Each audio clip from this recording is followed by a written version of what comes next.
भारत और जापान, दो देश जिनके बीच हजारों किलोमीटर की दूरी है, लेकिन दिलों के बीच की नजदीकी सदियों पुरानी है। क्या आप जानते हैं कि भारत जापान के संबंध सिर्फ राजनीति और व्यापार तक सीमित नहीं हैं, बल्कि इनकी जड़ें धर्म, संस्कृति और सभ्यता में गहराई तक जुड़ी हुई हैं। आज हम आपको ले चलेंगे एक ऐसे सफर पर जहां आप जानेंगे कि कैसे अतीत से वर्तमान तक भारत और जापान ने एक दूसरे का साथ दिया है। भारत जापान संबंधों की शुरुआत 6वीं शताब्दी में हुई, जब बौद्ध धर्म भारत से जापान पहुंचा। भारत के महान बौद्ध भिक्षुओं की शिक्षाएं जापानी समाज का हिस्सा बनी। जापान के नारा और क्योटो जैसे शहरों में आज भी भारतीय बौद्ध संस्कृति की झलक दिखाई देती है। क्या आप जानते हैं, जापान के सबसे प्रसिद्ध मंदिर तोदाईजी में भगवान बुद्ध की विशाल मूर्ति है, जो भारतीय प्रभाव का सीधा प्रमाण है। दोनों देशों के बीच धार्मिक और सांस्कृतिक रिश्ते इतने गहरे हैं कि जापानी भाषा में भी कई शब्द संस्कृत से मिलते जुलते हैं। उदाहरण के लिए, जापान में कानन देवी वही हैं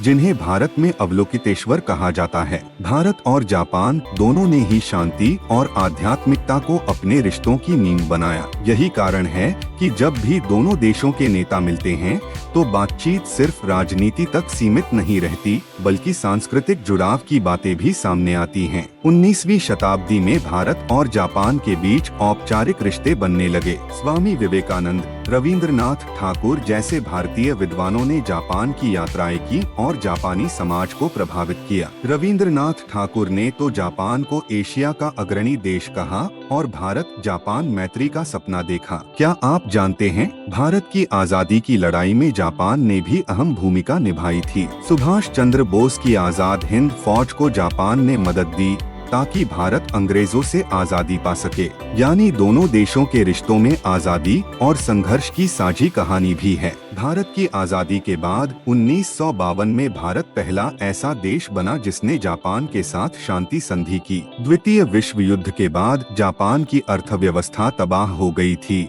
और भारत ने उसे पुनर्निर्माण में सहयोग दिया। इसके बाद दोनों देशों के रिश्तों में तेजी से सुधार हुआ। 1960 के दशक में जब भारत को खाद्य संकट का सामना करना पड़ा, तब जापान ने भारी मात्रा में चावल भेजकर मदद की। वहीं दूसरी ओर जापान ने भारत में मेट्रो और आधारभूत ढांचे इंफ्रास्ट्रक्चर के निर्माण में योगदान दिया। दिल्ली मेट्रो, जिसे हम आज गर्व से देखते हैं, उसके पीछे जापान की जापान इंटरनेशनल कोऑपरेशन एजेंसी यानी जिका का बड़ा हाथ है। आज भारत और जापान सिर्फ दोस्त नहीं, बल्कि स्ट्रैटेजिक पार्टनर्स भी हैं। दोनों देश इंडो पैसिफिक क्षेत्र में शांति, सुरक्षा और विकास के लिए मिलकर काम कर रहे हैं। क्या आप जानते हैं, जापान भारत में सबसे बड़ा निवेशक देशों में से एक है। ऑटोमोबाइल कंपनियां जैसे सुजुकी, होंडा और टोयोटा भारत में लाखों लोगों को रोजगार दे रही हैं। इसी तरह भारत आईटी और स्टार्टअप सेक्टर में जापान को सहयोग दे रहा है। बुलेट ट्रेन प्रोजेक्ट, जो मुंबई से अहमदाबाद तक बन रहा है,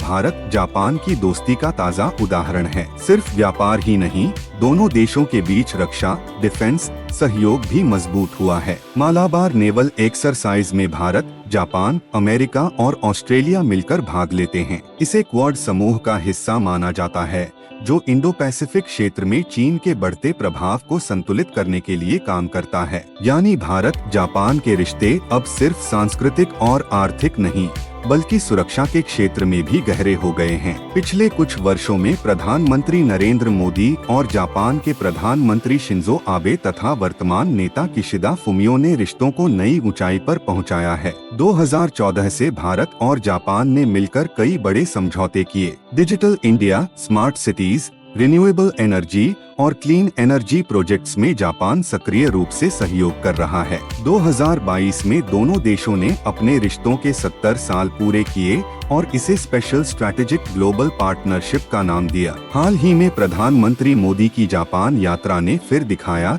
कि भारत और जापान एक दूसरे के लिए कितने अहम हैं। तो दोस्तों, यह थी कहानी भारत जापान रिश्तों की, जो बौद्ध धर्म की जड़ों से शुरू होकर आज इंडो पैसिफिक की रणनीति तक पहुंच चुकी है। भारत और जापान का रिश्ता सिर्फ सरकारों तक सीमित नहीं है, बल्कि यह रिश्ता लोगों के दिलों में बसता है। जैसे जैसे भविष्य की चुनौतियां सामने आएंगी, भारत और जापान मिलकर उन्हें पार करेंगे, क्योंकि यह दोस्ती सिर्फ एशिया ही नहीं, बल्कि पूरे विश्व की शांति और प्रगति के लिए जरूरी है। क्या आप अग्नि 5 मिसाइल के बारे में अधिक जानकारी चाहते हैं, जिससे दुश्मन कांपते हैं? जानने के लिए आई बटन पर क्लिक करें। पुनः विषय पर आते हैं। अगर आपको भारत जापान की यह ऐतिहासिक और आधुनिक यात्रा पसंद आई हो तो चैनल को सब्सक्राइब कीजिए और वीडियो को शेयर करना मत भूलिए। वंदे मातरम। जय हिंद।